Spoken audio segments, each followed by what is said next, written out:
ठीक है।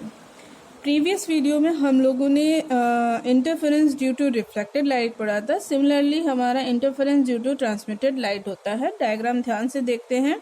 ये हमारी इंसिडेंट लाइट आती है पॉइंट ए पर ये हमारी इंसिडेंट लाइट में जो पार्शली रिफ्लेक्ट होती है वो लाइट पहुंचती है पॉइंट बी पर, और पॉइंट बी पर हम अगर देख रहे हैं तो यहाँ पर हमारी पार्शली लाइट रिफ्लेक्ट हो रही है और पार्शली ट्रांसमिट हो रही है। तो अब यहाँ पर चूंकि हमारा केस क्या है, ट्रांसमिटेड लाइट का केस है, तो हम इसी तरीके से वेव का प्रोपोगेशन आगे हम बढ़ाते हैं। तो इस बार हमें जो पाथ डिफरेंस कैलकुलेट करना है वो इन दोनों वेव्स के बीच में कैलकुलेट करना है। हमारी वेव 1 हो जाएगी, वेव 2 हो जाएगी। अब इस बार हमारे पास जो दोनों वेव्स हैं उन दोनों के जो पाथ होंगे वो टोटल कवर्ड पाथ पहले हमें ट्रेस करना होगा, फिर उन दोनों के बीच का हमें पाथ डिफरेंस कैलकुलेट करना होगा। तो हमारी जो वेव है, एक वेव हमारी जो है ये हमारी वेव 1 जो डिस्टेंस ट्रेवल कर रही है B to R जा रही है। यहाँ पर ये दो पार्ट में डिवाइड हुई। तो दूसरी वेव ने डिस्टेंस जो ट्रेवल की B to C, C to D, then D to Q। बिल्कुल सिमिलरली जैसे आप लोगों ने रिफ्लेक्टेड में देखा, बिल्कुल सिमिलरली पैटर्न पर आप देखेंगे कि यहाँ पर भी सारे ट्रायंगल्स और सारे एंगल अप्रॉक्सीमेटली लगभग एक जैसा हमारा पैटर्न होता है। बस वो रिफ्लेक्टेड का केस होता है और ये ट्रांसमिटेड का केस होता है। तो अगर हम यहाँ पर ट्रेस करें तो हमारी वेव 1 की जो हमारी पाथ है ये B to R है, ठीक, और वेव 2 की है B to C, C to D and then D to Q। तो हमारी जो डिस्टेंस ट्रेवल्ड हो जाए, पाथ डिफरेंस अगर हम देखें तो N to R and D to Q ये सेम होगी। सिमिलरली हम इसको रिमूव कर देंगे तो अब हमारी BN डिस्टेंस हो जाएगी फॉर वेव 1 एंड BCCD हो जाएगी फॉर वेव 2, ठीक है।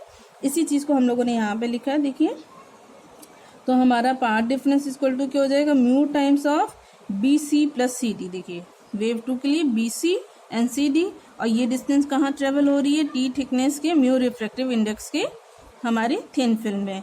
तो ये हो जाएगा mu times of BC plus CD minus BN, क्योंकि वेव 2 ने कितनी की, वेव 1 ने कितनी की, माइनस BN। तो अब फिर से हमें इस डायग्राम को यूज़ करना है और इनकी वैल्यूज़ निकालनी है अपने वही म्यू और I और R के टर्म में।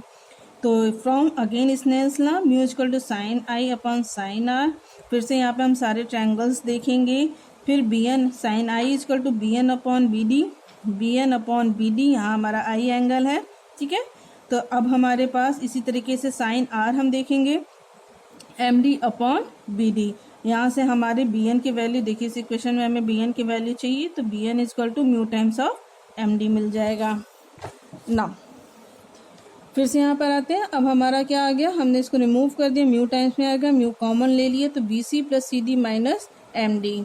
अब यहाँ पर हमें डायग्राम देखने की ज़रूरत पड़ेगी। डायग्राम आपके सामने ही होगा, आप उसको किसी कॉपी पे बनाकर ध्यान से देखेंगे। अब हम देख रहे हैं कि यहाँ पर हमारी जो डिस्टेंस है BC प्लस CD, ये BC प्लस CD जो हमारा टर्म है और माइनस MD, ये हमारी चेंज हो जाएगी और ये हमारी डिस्टेंस बन जाएगी PD, ठीक है। इसको रीअरेंज करेंगे। रीअरेंज करने के बाद जैसे आपने पिछले रिफ्लेक्टेड के केस में किया है, बिल्कुल उसी तरीके से सिमिलर मैनर में, बस नाम यहाँ पे चेंज हो रहे हैं, उसी तरीके से ये हमारे चेंज होते चले जाएंगे और हमें पाथ डिफरेंस मिल जाएगा म्यू टाइम्स ऑफ PM। फिर से हमें PM की वैल्यू की ज़रूरत होगी क्योंकि हम इसको PM नहीं रख सकते। फिर हम इन ट्रायंगल BPM में हम निकालेंगे cos R equal to PM upon PB। तो PM equal to PB cos R। Similarly आप ट्रायंगल देखेंगे तो PE प्लस EB की वैल्यू ये हमारी थिन फिल्म की थिकनेस होगी और ये हो जाएगी 2T cos R। बिल्कुल सेम वैल्यू मिलती है, ध्यान से देखेंगे आपको सारी चीज़ें समझ में आ जाएंगी। रिफ्लेक्टेड केस में इसको हमने डीपली डिस्कस भी किया है। Therefore path difference equal to mu times of PM and the value of PM is 2T cos R। तो हमें क्या मिल रहा है, path difference equal to 2μT cos R। फिर से हम अपना फॉर्मूला याद रखेंगे कि phase difference equal to 2π/λ into path difference. तो हमें फॉर्मूले से क्या मिल रहा है, phase difference equal to 2π/λ into 2μT cos R।